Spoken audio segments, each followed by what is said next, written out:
I'm standing here with Paul Malone at the Stockholm Beer and Whiskey Festival, and welcome to the show. Thank you very much. And first of all, Paul, what's your job? I work for the Ardbeg company as a brand ambassador, and I also work in the company as a commercial and projects manager as well. So I get a nice mixture of the distillery world in terms of distillery expansions, and I also get to come out to fabulous events like this. Okay, so I guess you were very involved in the recent release of the new core expression, Ardbeg Anno.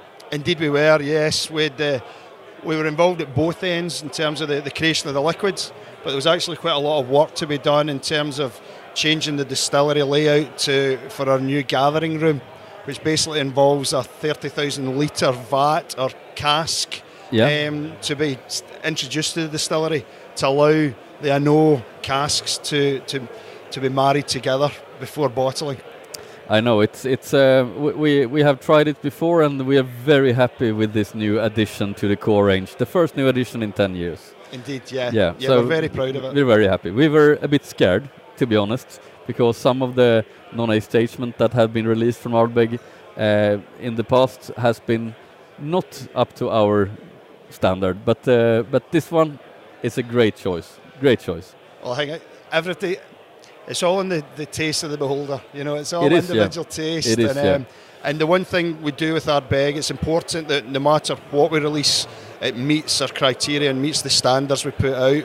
And yes, we accept that some expressions will be preferred more than others by individuals. Of course. But this is why for something that was going into the core range, it was important with something that we thought was going to be rounded and something that was going to be accepted for an ongoing basis. Yeah, and I think you nailed it. So congratulations on that one. Excellent. Yeah.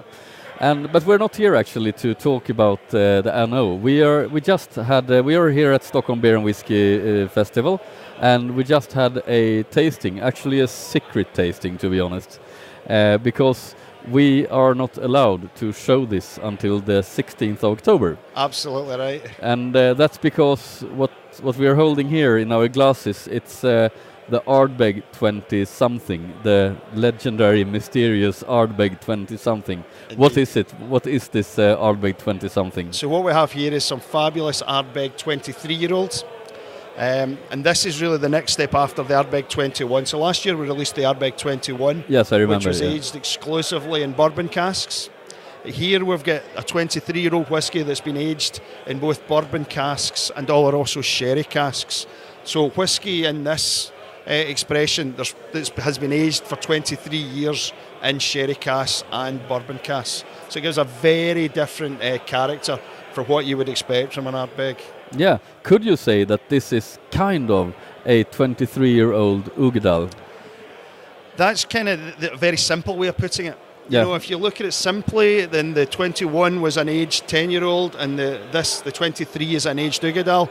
However, when you taste it, they're very, very different, and we've just completed a tasting where we did look at the Ugedal and the 23-year-old, and the amazing thing for me with the 23 is just how smooth and creamy and velvety the taste is. You know, with the Ugedal, you get a bit more ruggedness and a lot much sweeter and a lot more smoke. But here you've got an Ardbeg which is very, very a bit more finesse around it, a lot less smoke because of the age profile of the whisky. Yeah. But what you do get is this amazing smoothness, this vanilla, chocolate creaminess, and this lovely herbal. Yeah, I can just agree. It was exceptionally good actually. I have been drinking some 20 plus Ardbeg in the past, and this is, this was really good. I just summarize it like that. If you can get hold of this one, do it. It's exceptionally good actually. It's very smooth, that you say. It's not at all like the rugged Ardbeg releases that are younger. So don't expect the smoke, don't expect the peat, expect something spectacular. Indeed. And yeah, absolutely. And the question, of course, is now 20-something. It sounds like it will be something after this as well. Is this a new series of 20-plus Ardbeg whiskies?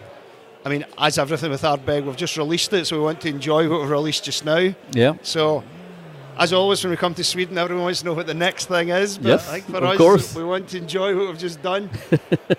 As ever with the whisky world, we've got a whisky creation team that's working on the next expression, and we're looking at what's the best thing to go forward.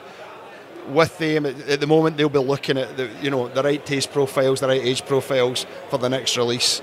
But just now, it's we're concentrating on the 23. Yeah, so it's not yet a series. Not yet. Whiskies. No. Not yet. Not No. yet. Oh, okay.